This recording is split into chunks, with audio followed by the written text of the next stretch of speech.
Welcome to the Capstone Conversation, the East Bay's best podcast. Hosted by Jared Asch, bringing you in-depth conversations with the leaders shaping your community. On today's episode of the Capstone Conversation, we are going to talk about procurement and how companies can sell to state and local government with a particular focus here in California. We are going to hear from two experts, state and local, who do procurement for a living. And we're going to also teach some tech companies how to work with procurement staff. What is the process like? And we're going to teach procurement staff how to learn about new technologies today. Today, I'm joined by a longtime friend, Ricardo Martinez, and a new friend, Oscar Garcia. Thank you both for joining me. Thank you, Jared. Thank you for the invitation. Ricardo, you start. Tell us why you are an expert on procurement and give us a little bit of your background, and then we'll have Oscar do the same. I have 37 and a half years of working for the state of California. I started as a student assistant and climbed the ladder with opportunities in front of me all the way up to being an advisor to Governor Arnold Schwarzenegger on climate change and environmental protection. And then ended my career, my last 10 years at the Department of General Services, which is the one that procures for the entire state, as a chief procurement officer, but also in charge of procurement policy. I am elated to say that in those 10 years, I learned more than I ever wanted to know about procurement. And to this day, I love it because to me, it's a puzzle of knowing how to put the laws, regulations, and policies together, and then how to work within those boundaries, as well as being able to introduce new technologies, innovative approaches to procurement. I qualify myself as a procurement expert, and you can follow me on LinkedIn. I post probably once a week on the opinions on procurement. I'll hand it over to Oscar. Well, thank you, Ricardo, and thank you, Jared, for the invitation. My name is Oscar Garcia. I'm the Senior Vice President for the California Hispanic Chambers of Commerce. And having said that, we represent over 1 million small businesses throughout the state of California. We collaborate with over 135 ethnic chambers of commerce. We work directly and with the government, the state, federal, and municipalities, local government. And at the state level, we do advocacy and lobbying for small businesses. Having said that, we were very instrumental with other chambers on the passing AB 1925, which means that all 25% of government contracts in California have to be gone to minorities, small businesses, women enterprises, disabled veterans, and so forth. We do have a procurement program that it's gaining traction now that we're moving into this new law that passed 2 years ago now.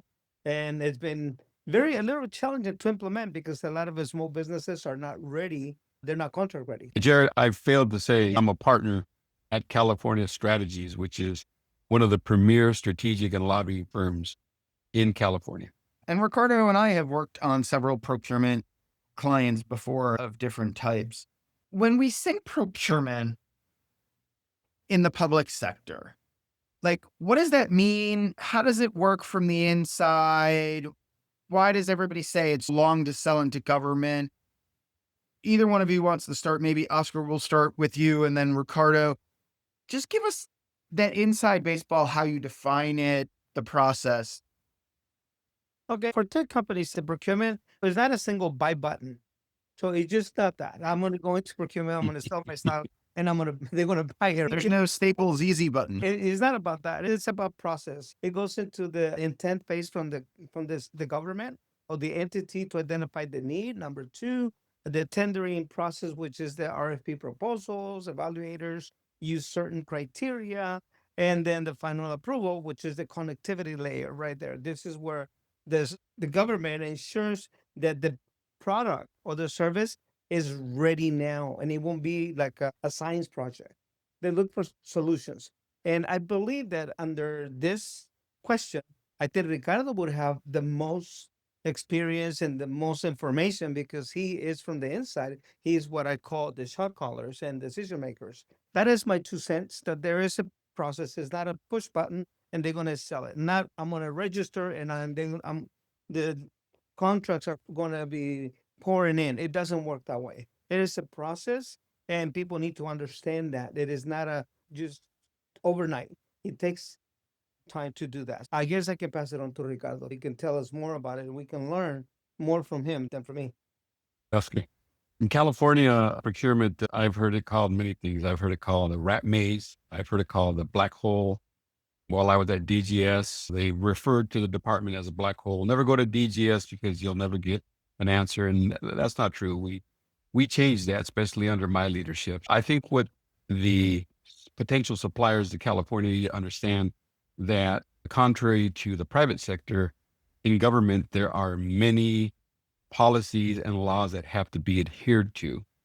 And to that end, then the state of California is going to ensure that these are adhered to, as well as being protected under the 65 clauses under the terms and conditions that exist today. That's why it can be very lengthy, particularly for IT arena projects or sales, particularly the projects. They have to go through what is called the Project Approval Lifecycle, also known as the PAL. That can take anywhere from 12 to 24 months. So you're not selling during that time. You're preparing to compete and to position yourself to compete when the RFP or RFX or RFO comes out, and then you're able to compete and try to attempt to sell your product or solution to the state. So the way the state of California buys is you have subject matter experts that are the technical people that know what they want to buy. They identify that. And then you have the procurement professionals, which are the ones that execute the buy on how to buy what the subject matter experts are wanting to buy. 2 steps, 2 completely different teams that have to work together in tandem. And then they have to figure out, okay, once we know what they want to buy, how are we going to put this out? There are 42 acquisition methods that the state of California utilizes today. Picking that out is up to the procurement professional. I think in a nutshell, that's what at times frustrates suppliers. However, things are changing. Oscar said, we don't have a one button. Not yet. The state of California is getting there. When I was at DGS, we talked a lot about trying to replicate an Amazon. State of California, DGS particularly, is working on something like that. They've just released a platform by the name of e-marketplace. They're loading it. It's not done completely. It's in its first phase. I commend them. It still needs a lot of work, but I think eventually we will get to a one button procurement, not for everything, for the repetitive type of procurements that the state does today, especially on hard IT goods and maybe some non-IT goods as well. I gotta say, I thought there was only 31 flavors. Now there's 41. Or 43. I guess I thought I was good at procurement. That's why I partner with Ricardo on several projects, because there's a dozen ways I don't know how to get here.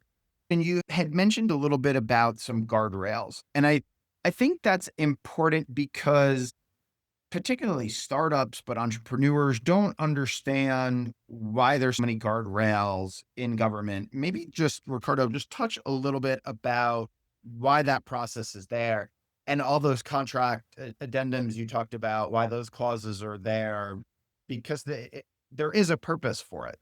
The state of California is risk averse. They want to protect themselves. And the best example I can give you is, what if there's a data breach? And in that data breach, sensitive information is now divulged and is in the wrong people. How are you going to now be able to satisfy any risks that have been taken on by the states or by the citizens of California? In that case, I can tell you the company that had the data breach now has to ensure that credit monitoring is done so their identities don't get stolen. That's one example of guardrails of that nature are in place to ensure that the citizens of California are protected. That's one example on the guardrail. Another guardrail is ensuring that competition is fair and equitable. For very big IT projects, they usually do what we call a 2-envelope procurement process. First, the supplier submits in one sealed envelope all their satisfying requirements. And in the second envelope, they put their pricing. You always have to have those separate. Why do you want to have it separate? Because the supplier does not want to divulge and show all of their cards, because that would be a detriment to them in the future. What happens in a two-step envelope process is the state of California opens up the first envelope. And if you as a supplier don't meet the requirements, then you're disqualified and we don't need to know what your pricing is, which could be detrimental. That's an example of some of them. I tell you, there's 65 terms and condition clauses. There is, within those 65 clauses, the ability for suppliers to negotiate some of them. Off the top of my head, I want to tell you maybe there's 13. Those are called carve-outs. But there's other ones that are solid, that the state's not going to move on, and that suppliers either have to live with it or decide not to compete.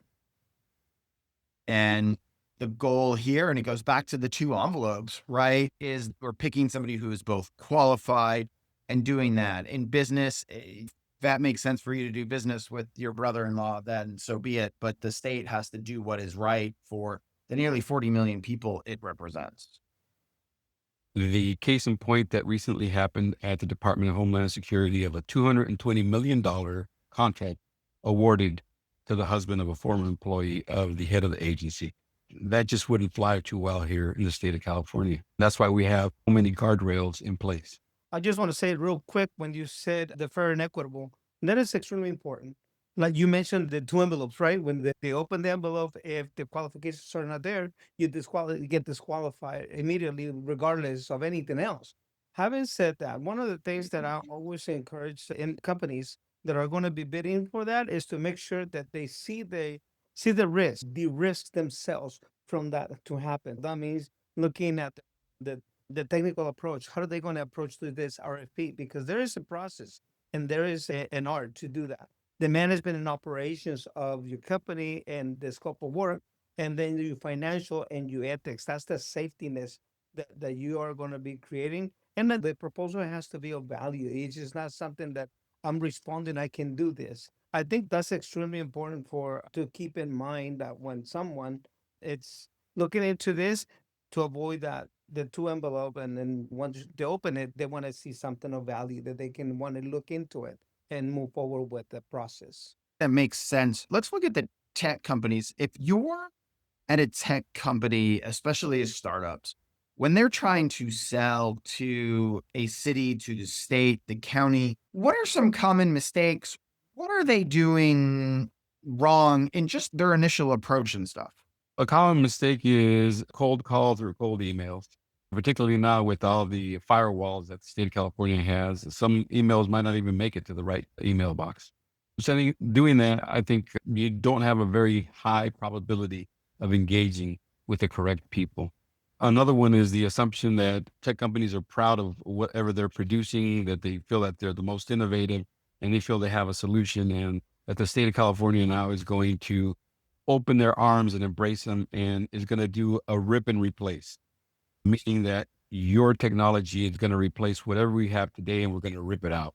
That's not going to happen. There's a whole process of you getting in front of the right people at the right time, at the right venue, to be able to present a solution to maybe an existing problem or to make an existing problem better for the delivery of services to the state of California.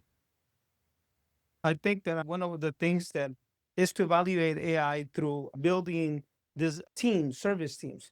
Number one, you don't need to be a super scientist to develop all this, to explain what AI is all about. They need to be strategic about that. That means having said that, documenting the lineage. Where is the data is coming from to be solid data? Because you can go through AI and there's so many ways that you can dissect the worm, if you might say that. But remember this, that we were talking about the human element right here, because the human judgment is the one that is going to take care of the high risks. See, you get the people that are the startups, they want to explain that their product, like Ricardo just said, their product is the best and that they can do all these things in the platform.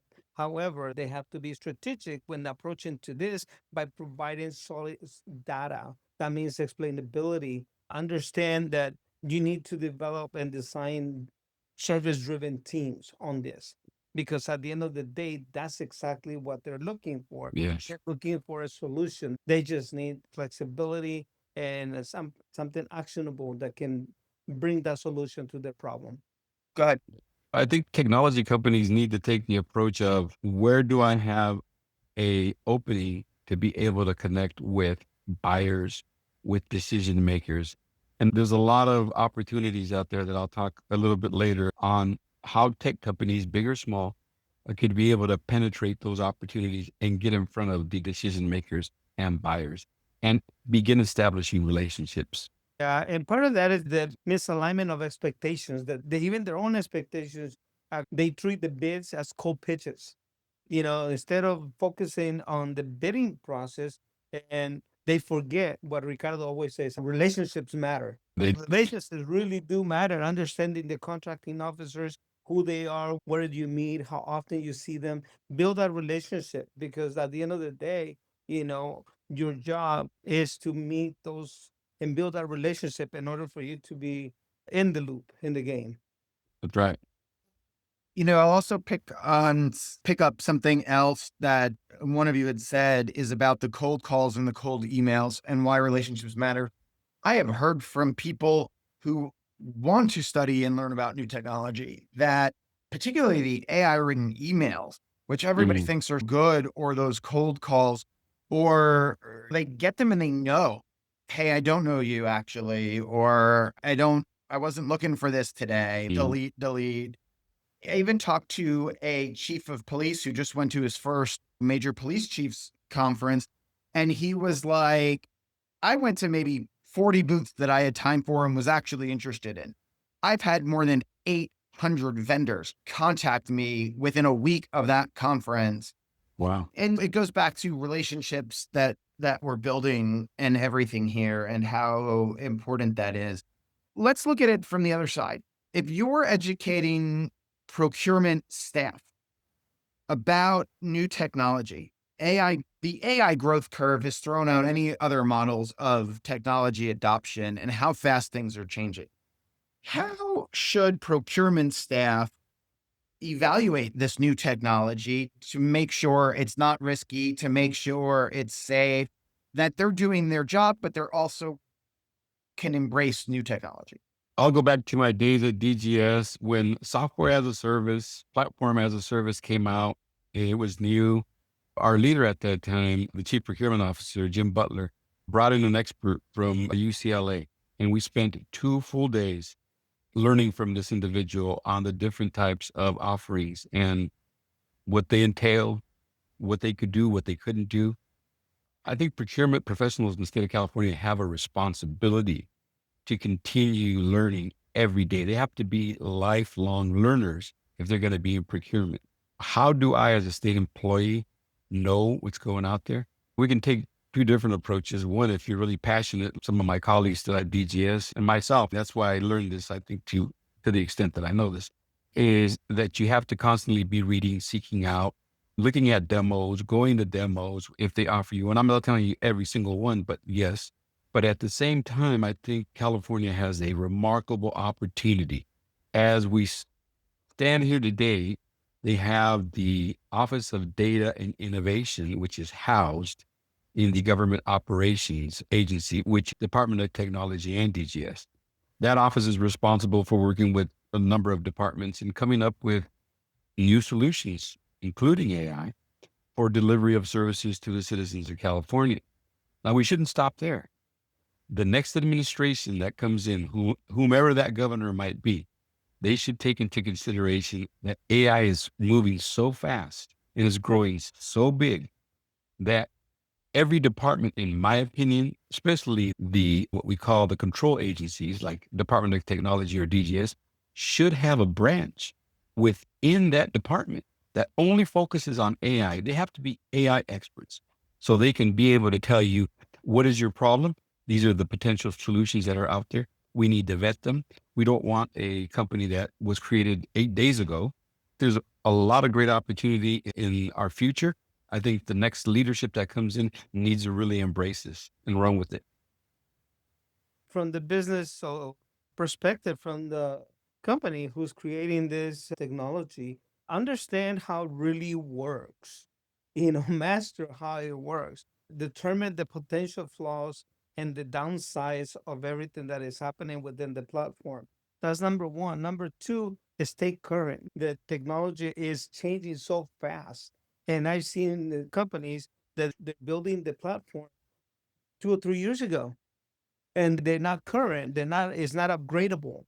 And that's something that I said, we don't know what the new administration is going to be. And if there's going to be, maybe they're going to hit the ground running. They're not going to be waiting. Anybody who's building technology, make sure that it's proving, that it's documented, what it doesn't do, how it does it, how long, for what reasons. And not only that, is your product, is it upgradable within the same platform?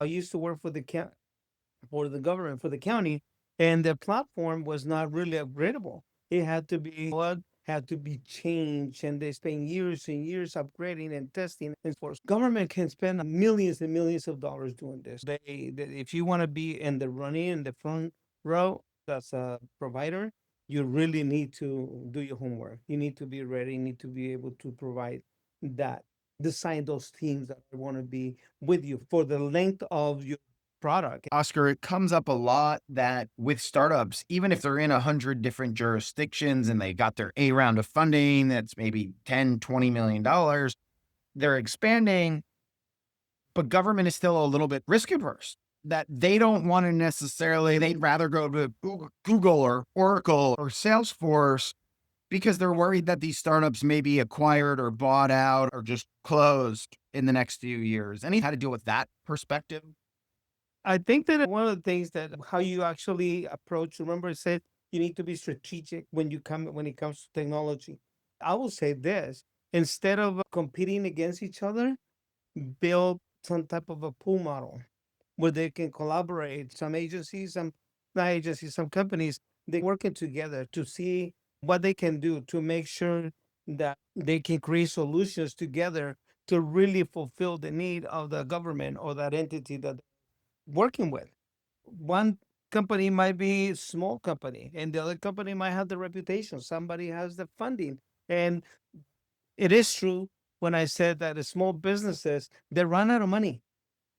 By the time they're going to get the contract, they don't have any money, and they're scrambling. They want funding, but then at this point, there's no more money available under those conditions. I think that pulling the model, that's very good. Stacking the programs and companies, understanding the collaborative workspaces will work for the future. Ricardo, anything to build on that? Or You mentioned the bigger companies, right? And of course, the state of California is going to go with tested, tried, and true, which all the ones you mentioned are very big and they have the financial capability and viability to take on risk. I think it's extremely important for startups to determine what they're able to deliver and commit to, particularly when the state is asking you to sign to be indemnified with no cap on it. And that could bankrupt you, right? You need to be real careful if you raise your hand and you ask for it, be careful what you ask for. The other option is for you to partner with one of the big ones. Particularly, I want to underscore what Oscar brought up as a small business. As he said, the law went into effect. It's no longer an executive order. For every dollar the state of California spends, it has to spend 25 cents awarded to a small business, unless the department seeks an exemption. But the state of California is all about promoting and supporting small businesses. What better way for you to get into the mix if you partner as a subcontractor with a prime and let the prime take on the responsibility, but now you've inserted yourself in an opportunity to build and develop relationships, not only with the prime, but with the departments that you're providing services or products to. And that gives them visibility and that build a relationship with the decision makers as well. When there is a smaller contract that the big companies are not going to go for, then the small business, that's their opportunity to really capitalize on that. when I reach out to an office, now I do this for a living, help companies connect as a middle person to government. and I know you both have similar roles today. And somebody says they can't meet with me in procurement. I talk to a mayor, a city manager, I get deferred to procurement, and they say, oh, only procurement can take a meeting because we have to follow a standard protocol. Or procurement says, no, we'll let you know if we go to RFP. Given how fast technology and AI is changing, why aren't some of those agencies taking meetings, learning about new things? How do you issue an RFP on a technology you didn't know existed 6 months ago or 2 years ago? You think about it, ChatGPT just launched about 2 years ago. It really is that new. And I think it frustrates me when these people won't take a meeting, won't have a conversation, even though you're introduced at a senior level. What just words of wisdom do you have for both the tech companies or a builder or a procurement person in that case? Ricardo, Yeah. let's say, From the state perspective, there's nothing to prevent the state of California with meeting with potential suppliers, whether they have new or old products or services. When they can't meet with you is when there's a cone of silence.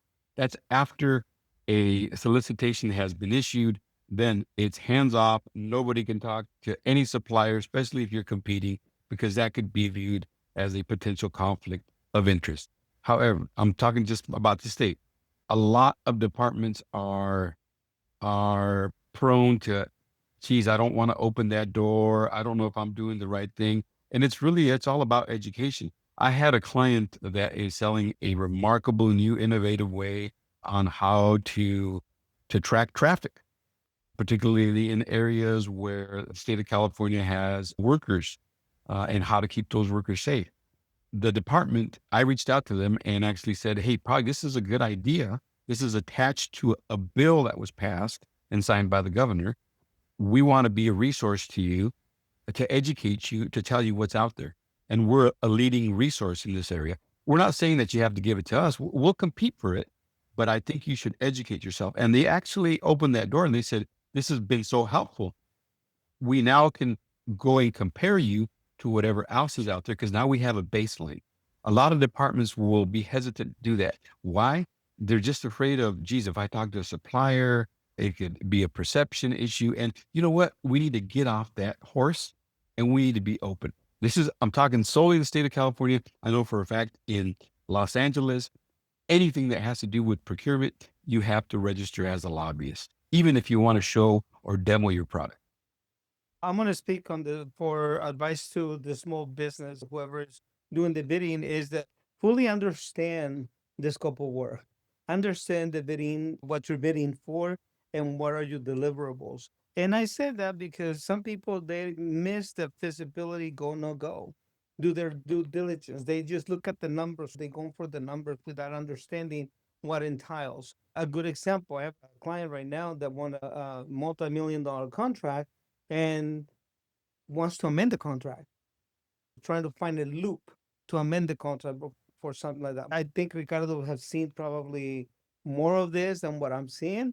But what I say to these individuals is, if you don't understand, we have a program with the Small Business Development Center. It's called ProBiz.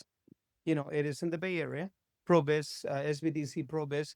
And we help individuals understand the bidding process and understand the scope of work, the deliverables, and we help them create that feasibility, go, no go. Do your work, do due diligence, understand, bring your team together. Don't make the decision alone, and seek help. Because once you commit yourself to it, you commit it. And if you don't, you're gonna burn your bridges really quick. yeah, I heard that you're both sort of encouraging people to take the time and learn about the new technology, especially a lot of procurement people don't get out of the office ever. If somebody's coming knocking on your door, I'm not saying take every meeting, but I definitely hear the encouragement to take a meeting, learn about what is going on and how rapidly things are changing, and see if there's a use case that you can then bring in that department to, especially if it comes from an internal department. And okay, if you don't get out, that's one thing. Maybe not. You're not able to get out physically. But with the advent of virtual meetings and then now recording of these meetings, I can tell you right now, If I was in government today and staff said, hey, I want to learn and we have a limited budget, only 5 of us can go to these events. Hey, guess what? As a state employee, you don't have to pay to be able to view recorded sessions or actually attend these sessions while they're going on virtually. And I'm referring to the CAPO organization, California Association of Public Procurement Officials here in California, or the National Association of Procurement Officers, NASPO. There's Tech California. There's the other one hosted every year in March in Sacramento, which is the CIO Academy. Those are all resources where you as a state employee, if you can't be physically there, you can have access to what has come out, any proceedings that have come out of those events, and be able to learn what's out there, what's coming out that's new, right? Unfortunately, people don't want to take the time to invest.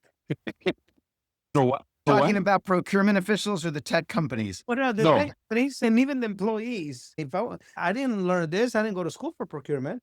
I'm Well, learning this by relationship with Yeah. with Ricardo. We go back 40 plus years.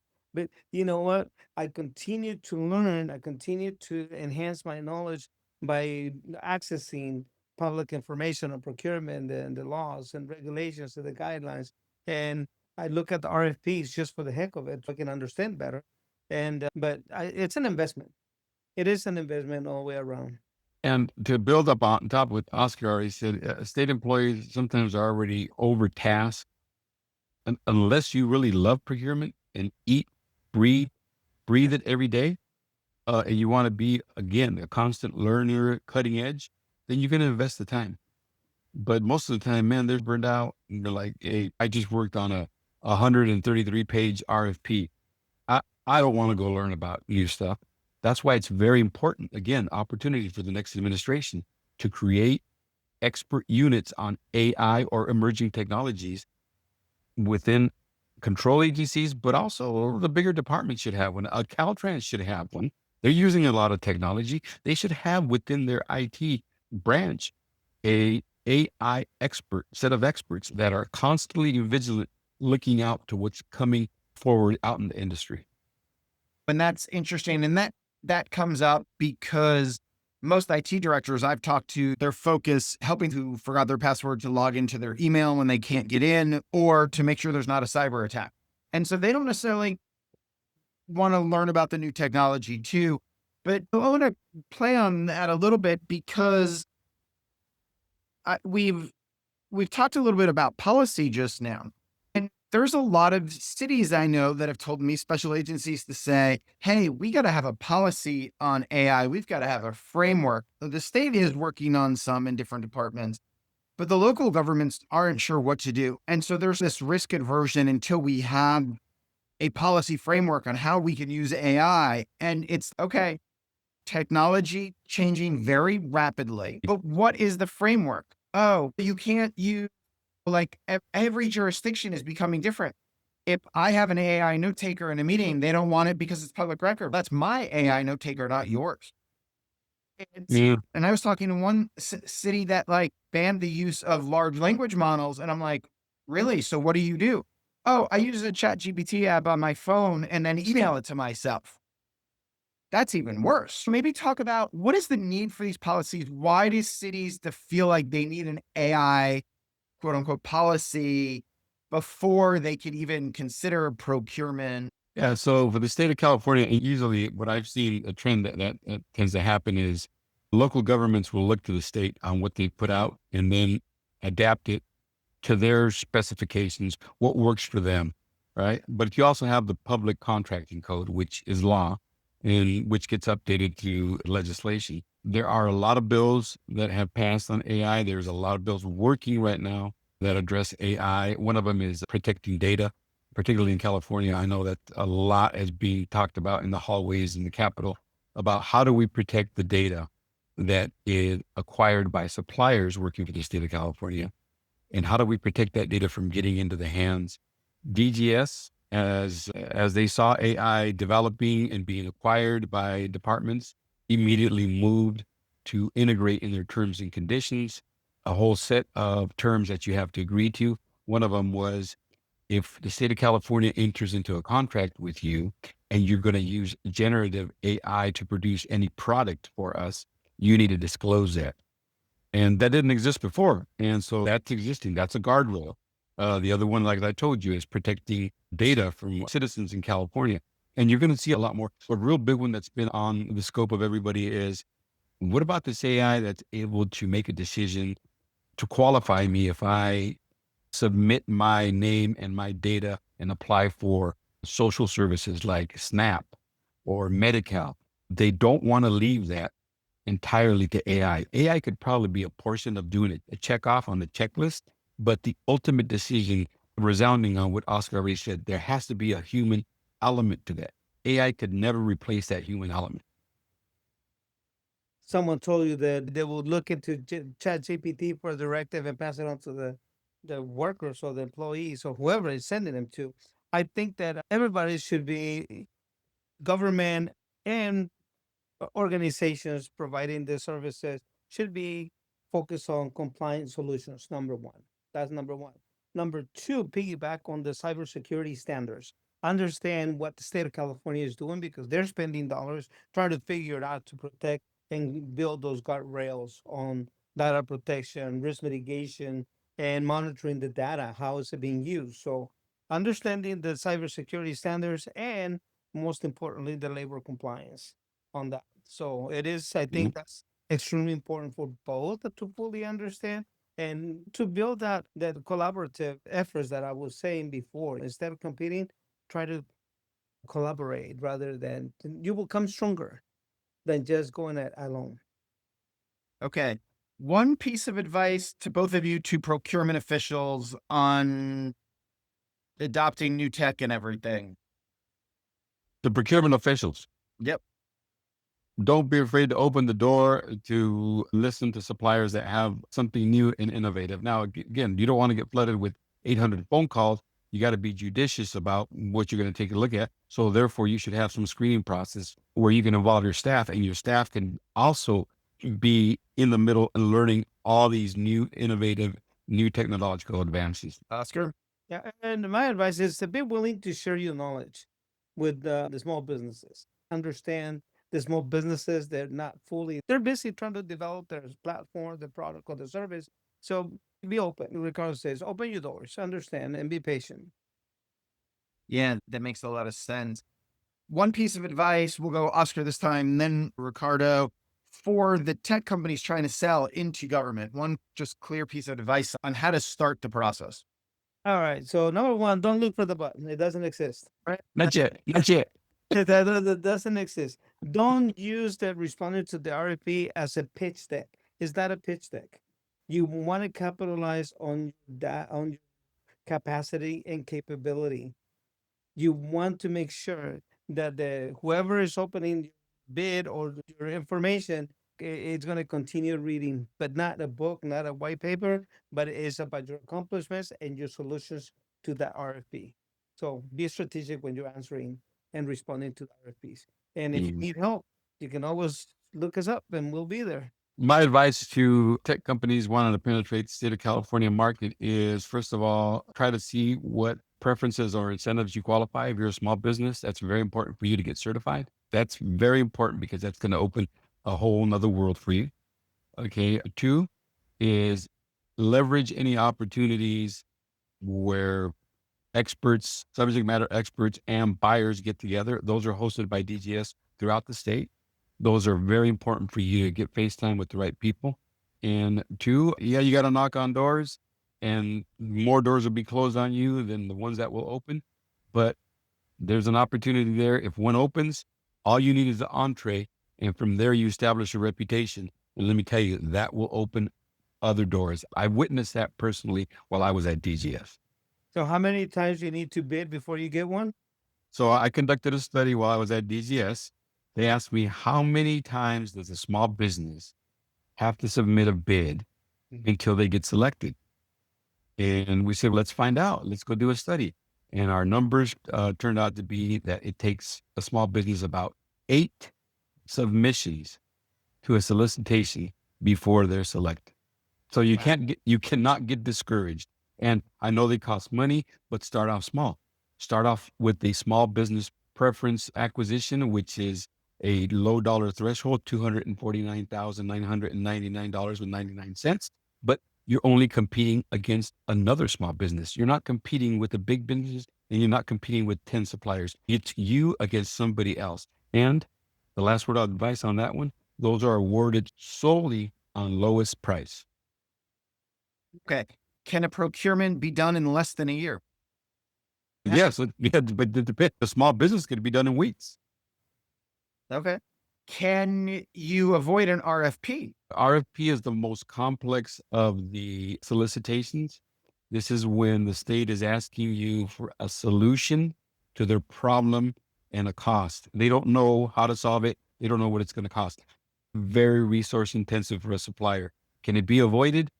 Yes, the state can avoid it by utilizing other procurement vehicles, such as small business option, such as the California Multiple Award Schedule, or such as a request for offer off of a master service agreement. That's That part of makes sense. Wait, I had another one. No, I think I asked everything else. Anything else you guys want to share before we head out? Hey, we're going to help you. I partnered with the California Hispanic Chambers of Commerce. We held a 4-week session of cohort. We dedicated 2 hours once a week. We had about 15 participants that graduated from that cohort, people that didn't understand anything about how to penetrate the procurement opportunities with the state of California. And Oscar was so gracious that he even put a mock RFX together and had them do a hands-on exercise, and they all walked away with a better understanding. So we're here as a resource, particularly the California Hispanic Chamber of Commerce, which offers advice. I could offer very limited free advice. I'm a consultant of California Strategies. I am available to be hired. Oscar, any last words? I'm very lucky to know him because he's a wealth of knowledge, and any questions I've always gone to him, and that's part of the learning. Yeah, we have the ProBiz, the Small Business Development Center ProBiz program. We have the California Hispanic Chambers of Commerce, of course, that we can help, and as much as we can. We cannot do it for them, but we can show them the ropes and understand how to really educate themselves to be a competitor. Oscar Garcia and Ricardo Martinez, thank you both for joining me today to talk about procurement and educating people on both sides of the issue. Hey, thank you. And just to end it, it's been a pleasure working side by side with you on projects, Jared. And I see that all of us have bridges in our background. We are about building bridges with Capstone, the Hispanic Chambers of Commerce, and California Strategies, and helping businesses succeed in California. There you go. Very well said. Reach out if we could be of help. Thanks. All right. Thank you. Thank you. All right.